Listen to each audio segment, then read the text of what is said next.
আমাদের এখানে একটা বৃত্তি আছে যেটাকে বলে ডিস্ট্রিক্ট স্কলারশিপ। যদি যে জেলার ছাত্রছাত্রী ওইখানকার স্থানীয় কর্তৃপক্ষ যদি সাক্ষী দেন যে আমার পরিচিত এখানকার লোক এবং অত্যন্ত গরিব, ইস্ট ওয়েস্ট ইউনিভার্সিটিতে পড়ানোর টাকা পয়সা নাই, তাহলে তাকে 4 বছরের জন্যই পূর্ণ বেতনে বৃত্তি দেওয়া হয় এবং তার থাকা খাওয়ার খরচ দেওয়া হয়। এই রকম সুবিধা আমরা ছাত্রছাত্রীদের জন্য করছি। তোমাদের কাছে ছাত্রছাত্রীদের কাছে প্রত্যাশা, তোমরা আজকে থেকে একটু স্বাধীনতা পেয়েছ, মা বাবার আঁচলে আর থাকতে হচ্ছে না। কিন্তু এই স্বাধীনতার একটা বড় মূল্য কিন্তু দায়িত্বশীলতা। তোমাদেরকে দায়িত্বশীলতার সঙ্গে নিজেদেরকে চালাতে হবে। তোমাদেরকে বুঝতে হবে তোমরা একটা বিশ্ববিদ্যালয়ে ভর্তি হতে পেরেছ, মা বাবা অনেক খরচ করে এখানে তোমাদের পড়াচ্ছেন, তোমাকে কিন্তু সুবিচার করতে হবে, ভালো মতো লেখাপড়া করতে হবে। আমরা অনেক সুযোগ সুবিধা সৃষ্টি করেছি, এটার একেবারেই তোমাদেরকে সদ্ব্যবহার করতে হবে।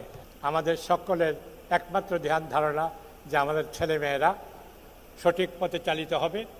এখানকার বৃত্তির সুযোগ সুবিধা মা বাবাকে জানাবে, সময় মতো দরখাস্ত করবে। কারণ আমরা একটু আগেই ছাত্রছাত্রীরা তোমরা শুনলে 2024 সালে আমরা 22 কোটি টাকা বৃত্তি এবং আর্থিক সহায়তা দিয়েছি।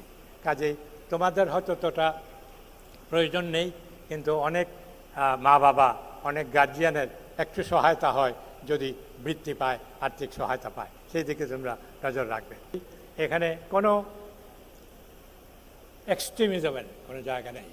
আমরা একটি উদারনৈতিক, বিজ্ঞানমনস্ক, আধুনিক প্রতিষ্ঠান, সেইভাবে আমরা আমাদের ছাত্রছাত্রীদেরকে সমাজের জন্য, দেশের জন্য উপযোগী করে গড়ে তুলতে চাই। নতুন ছাত্রছাত্রীরা তোমরা তোমাদের গর্ব করার মতো একটা ক্যাম্পাসে প্রবেশ করেছ। আবারও তোমাদের নতুন চিত্তাকর্ষক মনোজ্ঞ ক্যাম্পাসে সাদর সম্ভাষণ জানাচ্ছি। আশা করি তোমরা তোমাদের লেখাপড়া সঠিক মতো শেষ করে মা বাবা, সমাজ, শিক্ষক এবং ইস্ট ওয়েস্ট ইউনিভার্সিটির মুখ উজ্জ্বল করবে। সবাইকে অশেষ ধন্যবাদ। ভালো থাকবেন সবাই।